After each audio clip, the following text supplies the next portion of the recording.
Hi guys, here you can see Frankie dosing the steel post up with a Penetrol. You can see the moisture layer of Penetrol around the bottom, and he's spraying inside the pipe as well.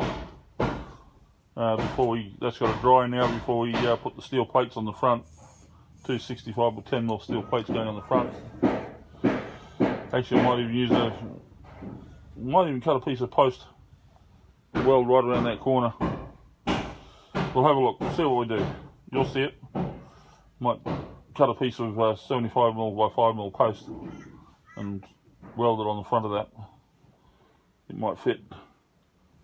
Or we bring a piece of 90 with us, Frank. That way it's two sides straight away, down the corner. It's stronger than just two plates. Yeah. So we'll see what we do. That one's ready to go to Penetrol now. So you can Penetrol that one up, soak it. And then you can come back over here to this one. We're going to chop that one off. So we're not even going to worry about Penetroling that. That needs replacing. So we're just going to, as I said on the last video, we're just going to chop that off, put another piece in there, and finish cleaning that one up. And Penetrol that today.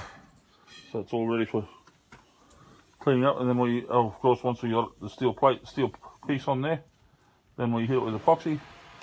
We're going to sickle flex all those gaps so that there's no more water getting in between, or no more dirt getting behind.